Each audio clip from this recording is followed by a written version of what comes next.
તાપી વાલોડ તાલુકા પંચાયતમાં 100 કરોડના ભ્રષ્ટાચારના વિરોધમાં તાલુકા પંચાયત ખાતે તાળાબંધ અને ધરણા પ્રદર્શનનો કાર્યક્રમ। વાલોડ તાલુકાની દાદરિયા ગ્રામ પંચાયત ખાતે પાઇપલાઇનના કામમાં ભ્રષ્ટાચારના આક્ષેપના વિરોધમાં વાલોડ તાલુકા પંચાયત ખાતે ગ્રામજનોનો હલ્લાબોલ।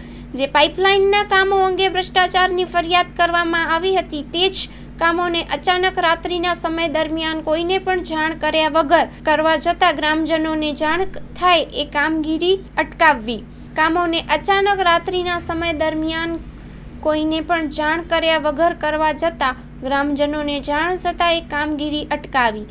વાલોડ તાલુકા પંચાયતના ઇન્ચાર્જ ટીડીઓ બીબી રાઠોડ બપોરના સમયે તાલુકા પંચાયત કચેરી ખાતે આવી પહોંચતા તાત્કાલિક ધોરણે ટેકનિકલ સ્ટાફને ઘટના સ્થળે પંચકેસ કરવા માટે મોકલ્યા હતા। દાદરિયા ગ્રામ પંચાયતના સરપંચને ભ્રષ્ટાચારના આક્ષેપો બાબતે મળવા માટે જ્યારે પણ ફોન કરીને પૂછવામાં આવે છે ત્યારે પોતે નોકરી પર હોય છે અને હું તમને પછી ફોન કરું એવો જવાબ આપવામાં આવે છે। સાંજે 6 કલાકના અરસામાં દાદરિયા ગ્રામ પંચાયતના સરપંચ સામે કલમ 55(2) ક 57(1) હેઠળ નોટિસ જાહેર કરી સસ્પેન્ડ કેમ ન કરવા તે અંગે લિખિતમાં ખુલાસો માંગ્યો હોવાનું પણ જાણવા મળ્યું છે।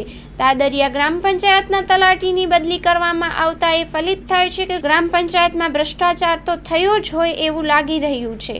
વાલોડ તાલુકા પંચાયતના ઇન્ચાર્જ ટીડીઓ બીબી રાઠોડે જણાવ્યું હતું કે જવાબદાર અધિકારીઓ પાસેથી 3 દિવસની અંદર ખુલાસા માંગે ડીડીઓએ રિપોર્ટ કરી દેવામાં જણાવ્યું હતું। ભ્રષ્ટાચારના કામોમાં યોગ્ય તપાસ કરીને દોષીઓ વિરુદ્ધ યોગ્ય કાર્યવાહી કરવામાં આવે એવી એક લોક માંગણી ઉઠી છે। Report by Vikas Shah, Tapi.